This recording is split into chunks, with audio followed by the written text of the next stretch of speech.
ебаный, блядь.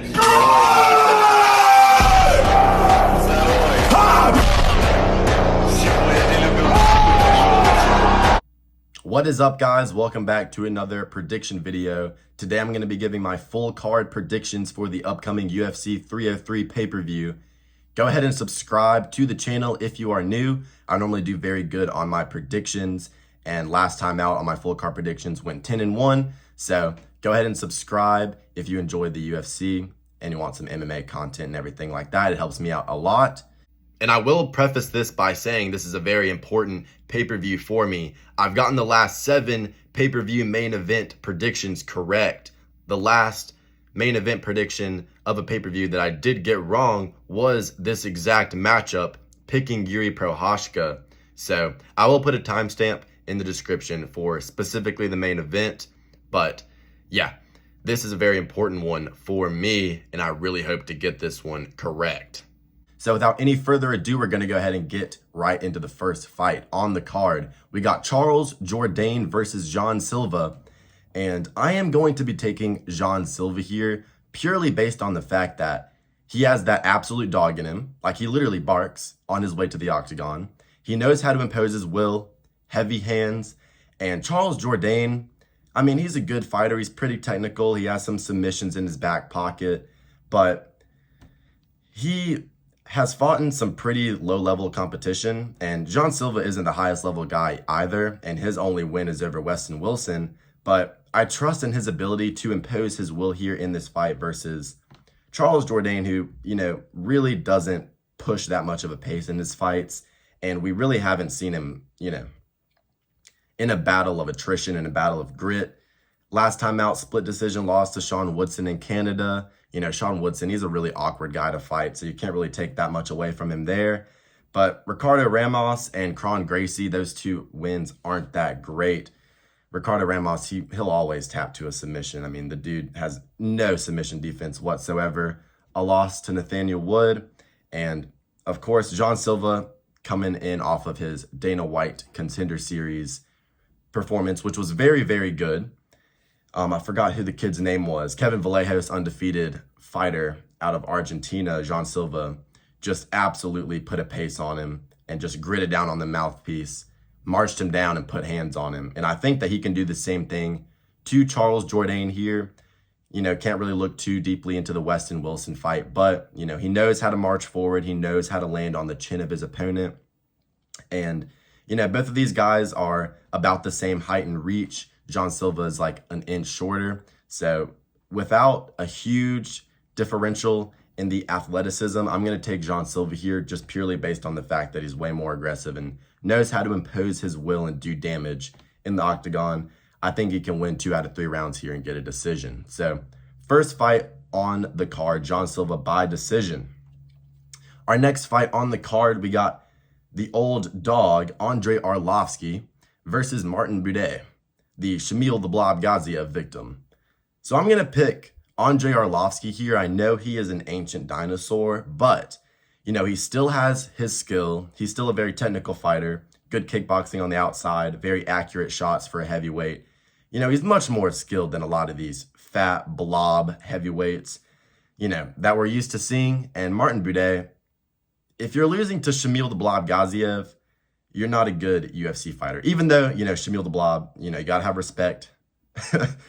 Andrei Arlovski should be able to put on a clinic for 3 rounds, most likely. You know, he's seen it all, 34 and 23. The dude's been around since before I was fucking born. So I trust him here. His chin really isn't that bad, especially when he's not fighting someone super dangerous. Give me Andrei Arlovski here to win this fight by decision. I think he can just use his experience, you know. Even though he's old, he doesn't really need speed against these fat plodsters at heavyweight like Martin Buday. And if you can't beat Shamil Gaziev, I think that Andrei Arlovski, you know, should be able to get the job done. Arlovski made it really close with Cortez Acosta, who, you know, isn't terrible. He's a decently smart fighter for the most part when he's not just goofing off and, you know, doing emotes in the middle of the octagon. But yeah, give me Andrei Arlovski here to win this fight by a decision, 30-27. Our next fight on the card, Peyton Talbot versus Yanis Gamori.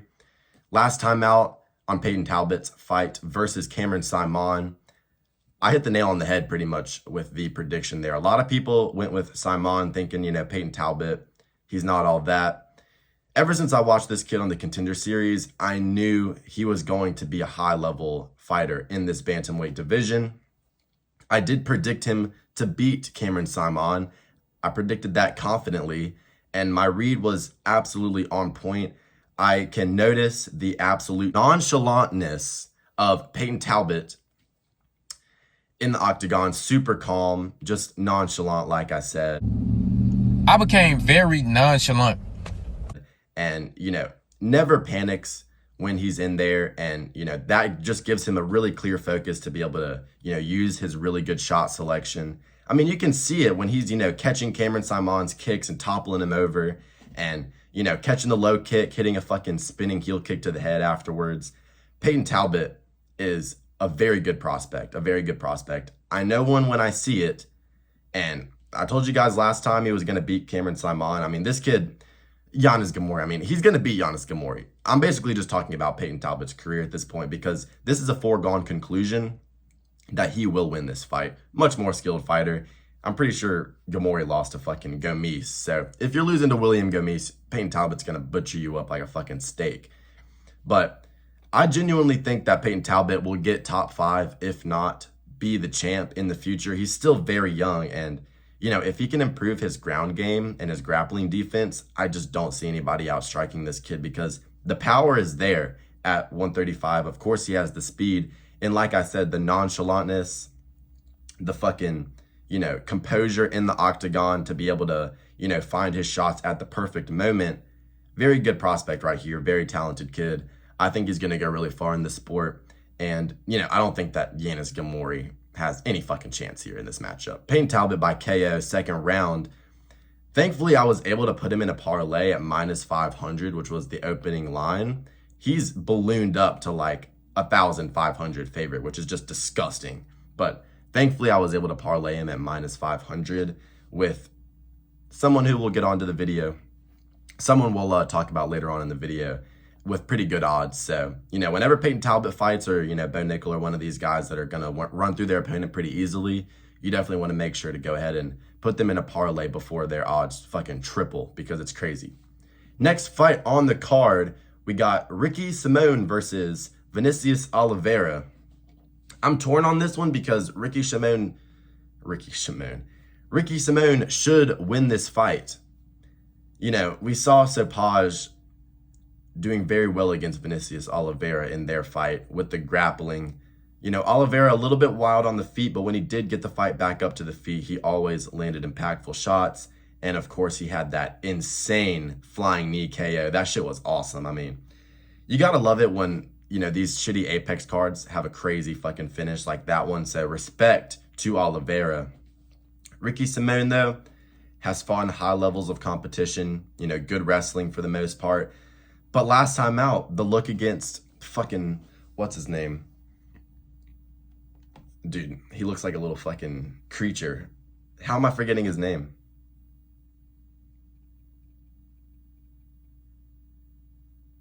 Mario Batista. Yeah. But didn't look great against Mario Batista there. Couldn't really get the takedowns going, and on the feet, he was just at a speed disadvantage, and Mario Batista was just able to out-volume him. I think Mario Batista is a little bit cleaner and has a better get-up game than Vinicius Oliveira. Less finishing potential, though, and I don't think he's really going to be doing as much damage on the feet here as Vinicius Oliveira. You know, as a 2-1 underdog, Vinicius Oliveira is not a bad pick, but I'm going to stick with Ricky Simón here. I think he can get it done on the scorecards, use his wrestling, and if he doesn't get hit by something crazy going in for a shot like a flying knee, or, you know, if he doesn't get fucking head kicked off of an angle or something like that, because he is pretty short for the most part, I do think that he can get a pretty comfortable decision victory here. So, yeah, I'm going to go Ricky Simón by decision. 29-28, drops the first round and then is able to get the wrestling going in the last two. So, yeah, on these first 4 fights of the card, I think the only KO we're going to be getting is Peyton Talbot. Lost the decision so far. But our next fight on the card, we got Joey P versus Marc-Andre Barriute. I'm going with Joe Pyfer here in this fight. I think he's the more skilled fighter. I think he has way more momentum, has taken a lot less damage in his career, was looking decent against Jack Hermansson before the last 3 rounds. I really don't think he expected the fight to extend. I think it fucked with his mental a little bit. And Marc-Andre Barriute, I mean, we know the deal with him. He's a slugger. He'll put on an entertaining fight, but he's not the most high-level guy. You know, doesn't really have a lot of wins to write home about. Joe Pyfer, you know, still has momentum going in his career here. You know, dropped 1 L to Jack Hermansson, which isn't a bad look whatsoever. Heavy hands, you know, decent octagon control, good shot finding ability, but, you know, I think he just really needs to work on putting it all together, and also his grappling and leg kick defense. I don't think Marc-Andre Barriute's going to be, you know, sticking the jab out there and using leg kicks like Jack Hermansson. I think he's going to fall into the game plan of Joe Pyfer, which is going to be to be in the boxing pocket for the most part and exchange power shots. You got to favor Joe Pyfer there with, you know, the saltiness that he does have. One of the most salty fighters on the roster, of course, as brought to our attention by Lucas Tracy. But, you know, Joe Pyfer, he has that hatred, that rage towards the world. And I think he's going to put that rage and hatred into a right hand and put it on the chin of Marc-Andre Barriute. So give me Joe Pyfer by round 1 KO. And thankfully, I was able to get him at minus 200. And like I said, I parlayed Peyton Talbot at minus 500 with Joe Pyfer at minus 200. I think I got about minus 120 odds there. They have both skyrocketed in terms of the money coming in on them and the odds getting more expensive. So I'm really glad I put that parlay in when I did. A nice, safe 2-legger there, in my opinion. So yeah, Joe Pyfer by round 1 KO over Marc-Andre Barriute. I think salty Joey P is going to get it done here. Bounce back from his loss. Get back on track. Rai Suyura versus Carlito Hernandez. I'm going to be going with Rai Suyura here because Carlos Hernandez is not very good. He's pretty mid. He lost to Tatsudo Taira, and I think he's going to be getting beaten by another Japanese flyweight here in Rai Suyura. You know, honestly, didn't look too deeply into this fight in, you know, comparison to the other ones. But, you know, with these flyweight fights, it's always a little bit hard because normally there's not going to be a finish. But, you know, I trust in the undefeated Rai Suyura here. You know, it really does look like they're trying to build these Japanese prospects. So I'm going to go with him, UFC Market Machine pick right there. Michelle Waterson-Gomez versus Gillian Robertson. This is a very simple pick here for me. Gillian Robertson, you know, she looks pissed off at the world. I don't believe she has a family or a husband or a girlfriend if she were a lesbian. I'm not 100% sure if she's lesbian or not. I looked on her Instagram. You know, I couldn't really get a clean read on it. But Michelle Waterson-Gomez, you know, the karate hottie, very attractive lady. And, you know, in her Instagram bio, you know, it says loving wife, happy mother. When you're picking WMMA, the last thing you want is a happy wife, a mother to loving kids. That's not what you fucking want at all. Because what reason does she have to be in the cage? You know, she has people to go home to. She has a family that loves her. She has, you know, real value in her life. She doesn't have to go in here and fucking fight in a damn cage. Gillian Robertson, on the other hand, you know, I don't think she has that loving husband. I don't think she has, you know, kids to be able to go home to and care for and, you know, give them love and receive love from. So she's probably very angry at the world, and she has more of a reason to go out here and, you know, have success on this platform, because what else does she really have going for her? Not trying to be a dick, but, you know, that's just how we got to pick these WMMA fights. I really think MMA Guru is kind of onto something with the, you know, if they're lesbian, pick them. And especially if they are, you know, a wife, a mother, steer clear, because they've got way too much value outside of the cage in their life to really give a fuck about fighting another woman. Gillian Robertson for everything. Cub Swanson versus Andre Fili. I'm going to take Andre Fili here because he's not 40 years of age. But no, I mean, we know the deal with Cub Swanson. I mean, he's a legend. Not a legend, but, you know, he's been around a long time. He's a vet. Lots of wins and losses in his career. Never really got to the highest level. Has fought the who's who. But I'm going to take Philly here by decision. I think he can just be a lot faster than Cub Swanson. I do not like the fact that, Philly did get absolutely chinned by Dan Ige in his last bout. But, that's Dan Ige. He has heavy hands, and he's not a 40-year-old featherweight like Cub Swanson. I really just don't like, these older guys at a lighter weight class, picking them. But Andre Philly also has a height and reach advantage here. I really think he should be able to just stay on the outside, use sharp, single strikes, keep Cub Swanson off of him, make sure Cub Swanson doesn't get the wrestling going, keep him out of the boxing pocket, kick, use the long reach to land the hands. And I really do think that Andre Philly, the Latina enjoyer himself, same here, brother. I think he gets it done. So yeah, I'm going to go with Andre Philly here to get it done by decision. Damn, I really do think we're getting a fucking lot of decisions here on this card. Next fight on the card. You got to respect Cub Swanson, but when you're 40 years old, you just can't pick that. Andre Philly by decision. Moving on to the main card. We got big dog Anthony Smith versus Roman the Can Dolidze. Roman Dolidze is not a good fighter, but he is moving up from middleweight, which is not a skilled division, but he's moving up to light heavyweight for this short notice matchup. This matchup literally got gentrified because it started out as fucking Jamal Hill versus Khalil Roundtree, and now we got fucking Smith versus Dolidze. I'm pretty sure Smith is like 1/4 black, so, not completely gentrified, but you know what I'm talking about. Anthony Smith, I'd say, is the better fighter. He's gotten further in his UFC career. Roman Dolidze, really kind of fell off a cliff, losing to Vettori and Imavov. Both of those guys are good, but Dolidze is just, not impressive whatsoever. I mean, what's he really even done in his career? Got a kind of a fluke position over Jack Hermanson and got a TKO because of it. That's not really that good in my opinion. Anthony Smith, has taken a lot of damage throughout his career. I mean, Khalil Roundtree did the fucking hand of God over him in his fight, but he was able to bounce back versus Vitor Petrino, getting that guillotine when Vitor Petrino completely shat the bed and lost all of his fight IQ, and, went to absolute hell and back with Ryan Spann to be able to get that done. On paper, Anthony Smith should win this fight. Much more experience in the UFC, has fought the who's who. Whenever Anthony Smith goes in the octagon, you're not going to surprise big dog Anthony Smith. Lionheart, he's seen it all. Decent hands, big physical presence in the octagon, but so is Dolidze. But I think in terms of the striking, Anthony Smith is going to be a little bit more technical, a little bit more clean.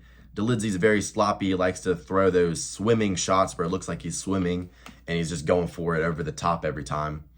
Does not look good whatsoever. Very, very sloppy. I think that Anthony Smith can have success with the straight shots down the middle when Dolidze's trying to close the distance to maybe go for the clinch or something like that. And Anthony Smith, in reality, he's a good grappler for the most part. And against someone as bad as Dolidze, I trust him to get it done. Give me Anthony Smith by...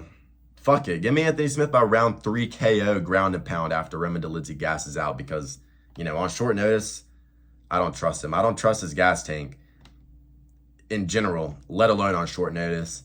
Anthony Smith, I do think, is always ready year-round, so I do trust big dog Anthony Smith, Lionheart, on paper to win this fight here. He does win it on paper every time, so you got to go with Anthony Smith. I'll take him by round 3 KO. Fuck it. Ian Machado Garry versus Michael Venom Page. This is a great fight. And I am torn on this one as well. Because Ian Garry just didn't look great against Jeff Neal. And Kevin Holland is not that good in hindsight. But just looking at this stylistically, we got the karate blitzer, kind of unorthodox kickboxer in Michael Venom Page. Really good counter shots, really good spinning elbows and diverse stuff that you're not used to seeing. Good kicks, good knees, You know, really good at catching you off guard, opportunistic finisher, good instincts when it comes to finding damage-inflicting shots. Ian Machado Garry, you know, good Muay Thai, uses the range well. You know, the hands aren't that great. You know, he had Neil Magny literally limping around like a deer with its legs cut off, and he couldn't put him away with the hands. You know, great kicks though. Great kicks. You know, we saw his head kick KO over D-Rod. He's naturally talented. I do worry if he's still on the vegan diet though, because your body is not made to only eat fucking vegetables. And, you know, he just looks soy as fuck. I feel like he just isn't durable whatsoever. Let me look at this shit real quick. Who did he get dropped by? The kid's name is escaping me right now. Kanan Song. He got dropped by Kanan Song. You know, not the greatest look because Michael Venom Page is a lot more dangerous and accurate and powerful than Kanan Song. He does have a pea head and a very pointy chin, but he doesn't have to cut a lot of weight to be able to make 170. So, you know, his durability is probably going to be on point. I can't get the thought out of my head that Michael Venom Page is going to be trying to blitz in and, you know, connect with the hands or, you know, an elbow. And every time he does, I feel like Garry's just going to back up and just body kick him. Back up and just body kick him. Teep kick to the body, back him up, calm it down. Slow paced fight. I think this is going to be a pretty slow paced fight, to be honest, because, you know, Kevin Holland, you know, he attacks very uneducated. He leaves himself very open. And against a fighter like Michael Venom Page, you're cooked like that. Garry isn't going to do that. He's going to stay safe. He's going to stay on the outside. I can see him just kicking the leg of Michael Venom Page. From that southpaw stance, it's going to be a lot more open for him. You know, that inside leg kick and, you know, that body kick, just open stance body kick, going to be money for him. Who's going to do more damage over the course of 3 rounds? I feel as if Michael Venom Page should, you know, get the edge there in terms of damage, but I just can't see him closing the distance with that karate blitz effectively when Garry's going to be teeping him to the middle, body kicks from the open stance, you know, knees in the clinch, very good knees in the clinch for me and Garry. This is a very tough one. I want Michael Venom Page to literally fulfill his destiny as a UFC fighter because, you know, he fought Bellator cans, you know, pretty much his entire career. Had the little BKFC fight versus Perry. Beat Kevin Holland. His entire career could really accumulate to being the one to finally KO Ian the Cuck. But will he be able to live up to that potential? Because realistically, if Michael Venom Page goes out here and gets a highlight reel over Ian Garry, his star power will skyrocket. Skyrocket.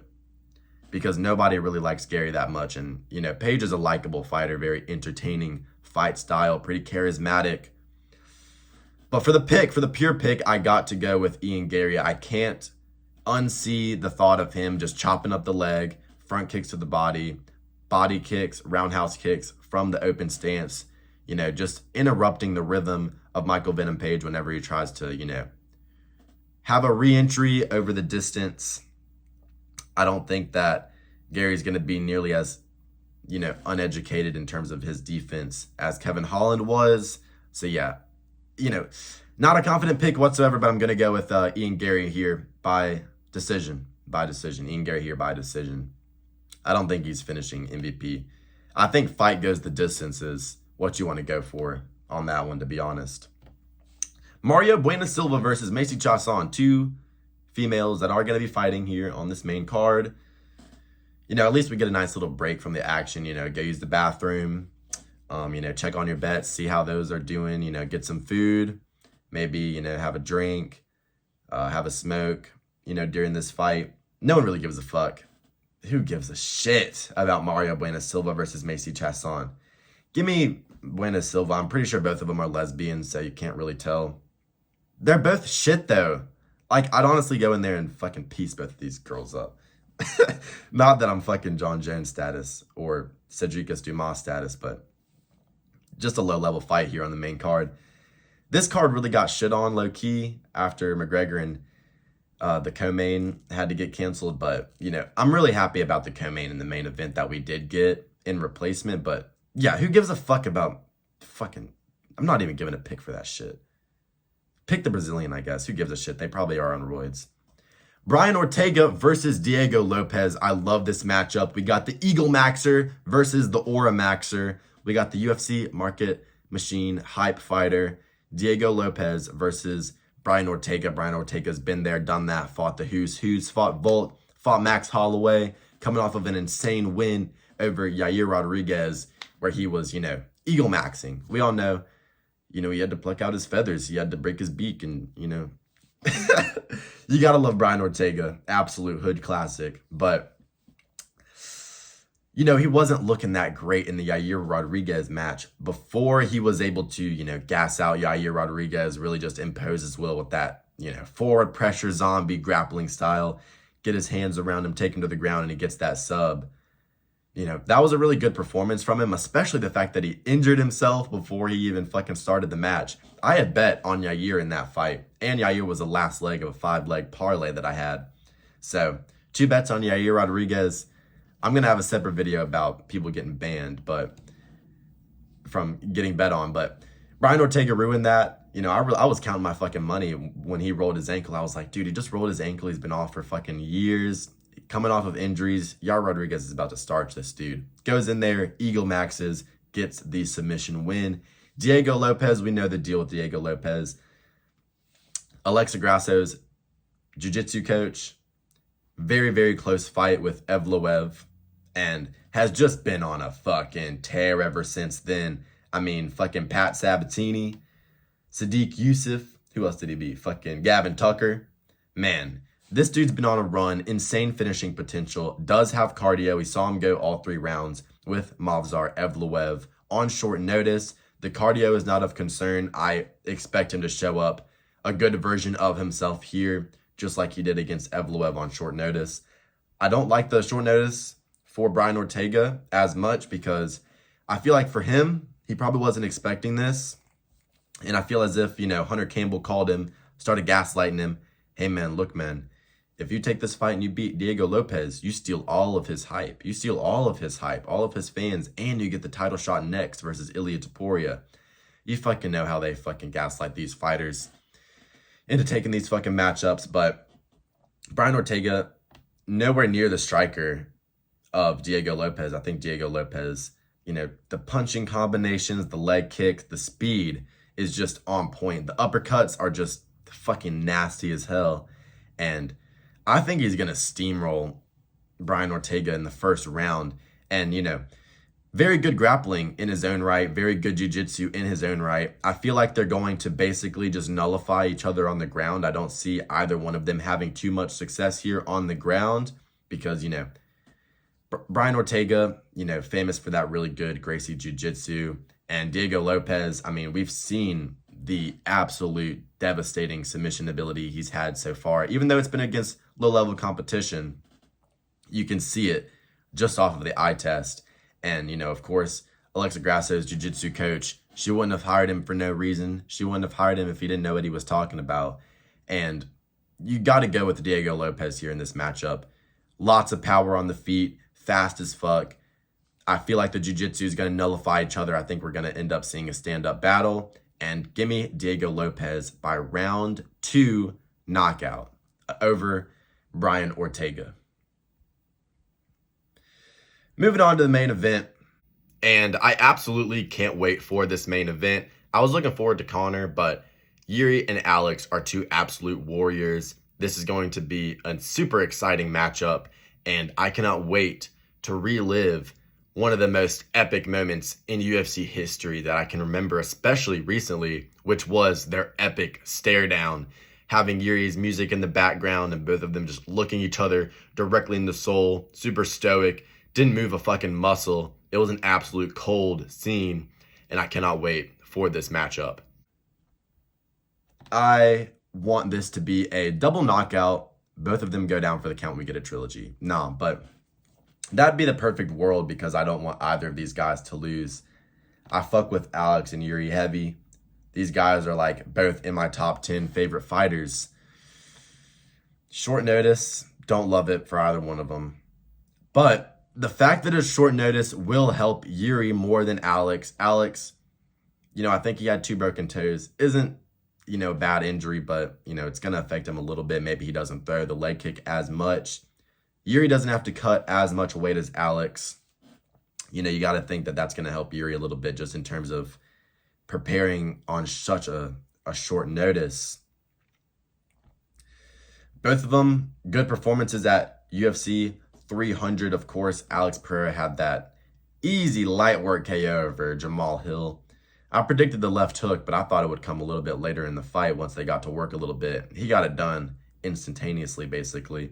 Jiri Prochazka, probably the biggest emotional roller coaster I've ever gone on in a fight versus Rakic. I was fucking so sad after that first round because Jiri's probably my second favorite fighter. And I was like, God damn it, dude, he's about to get fucking worked. Comes out in the second round like a fucking samurai, bat out of hell, and just goes for it. Just staying on his face, pumping his fucking chest. Who gives a fuck about checking leg kicks when you're a fucking samurai, dude? Fuck that, dude. Just pump your fucking chest and grit down on the mouthpiece like a man. Honestly, these fuckers don't understand. If you're trying to pick apart a Jiri Prochazka fight, look into the details, look into the stats, look into the significant strikes, who's gonna, land what from what angle, who's gonna do what when. You're fucking doing way too much and you have no idea how to pick a Jiri Prochazka fight. Jiri Prochazka literally says it himself, I bring the storm. I am just a guy from Czech Republic and I bring the storm. He's gonna bring the storm here, but you cannot count out the Guerrero spirit of Alex Poatan Pereira.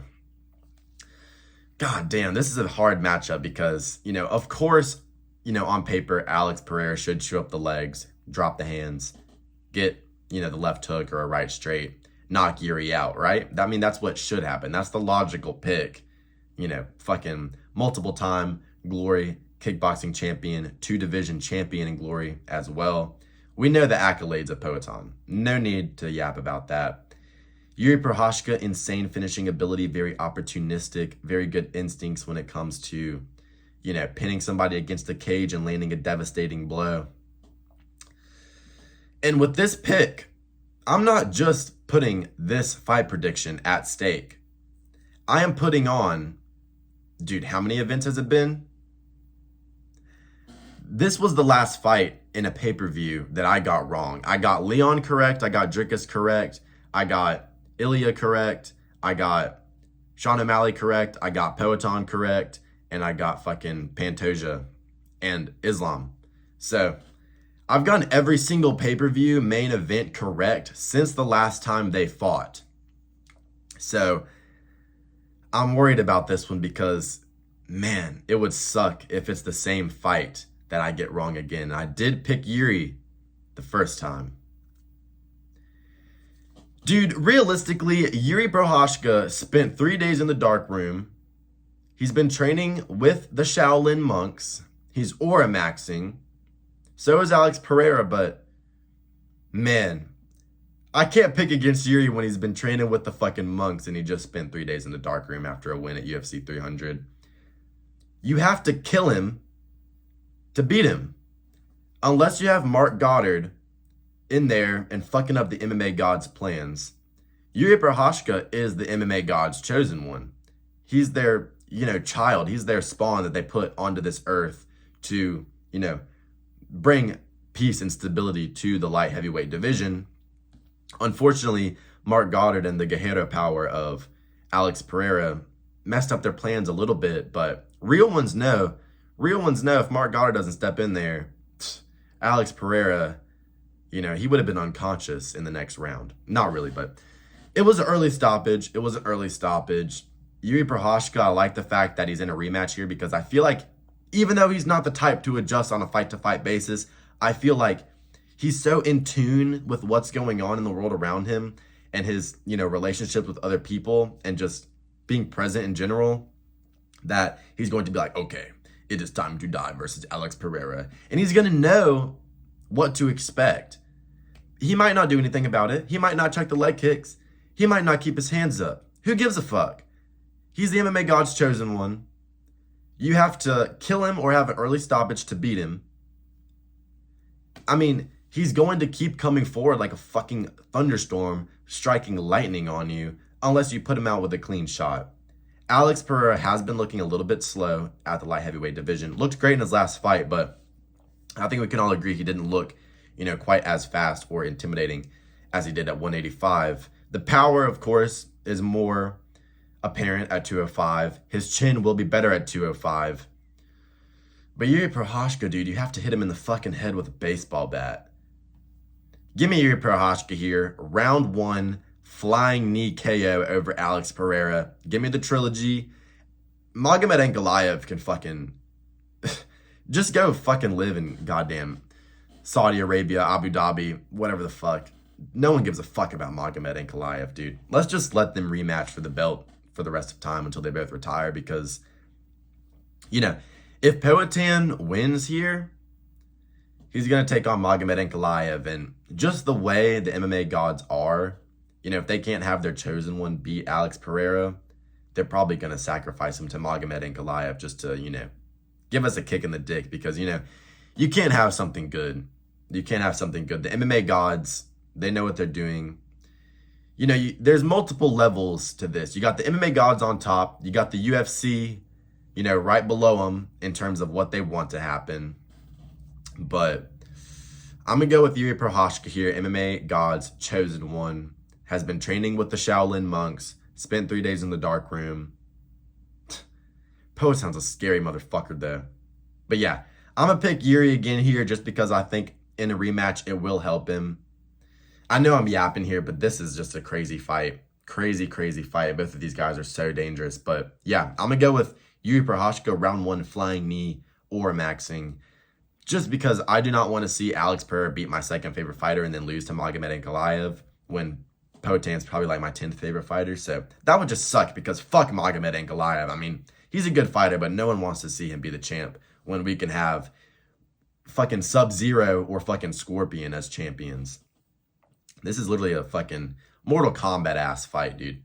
Mortal Kombat ass fight, man. One of these guys being the champ is what you want in the light heavyweight division. Fuck Magomed Ankalaev. He can fuck off to Abu Dhabi. No one gives a fuck about him, dude. Because if Jiri wins, they'll give Alex the immediate rematch. And Magomed Ankalaev can just get pushed down the line, pushed down the line, pushed down the line. No one gives a fuck. Who was your last win? Johnny Walker? Oh, you need another one. Yeah, fuck Magomed Ankalaev, dude. Jiri Prochazka, round 1, flying knee, and then we get the trilogy.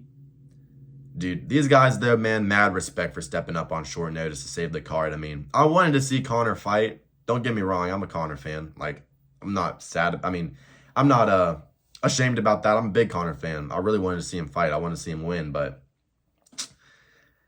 I'm a huge fan of both of these guys as well. I'm more of a fan of Jiri Prochazka than Conor McGregor. And Alex Pereira and Conor, they're right there in terms of how much I fuck with them, in terms of their style, the aura, the fight style, and stuff like that. But yeah, give me Jiri Prochazka, round 1, flying knee. That's my main event prediction. Hopefully I can keep the streak going. Super worried about this.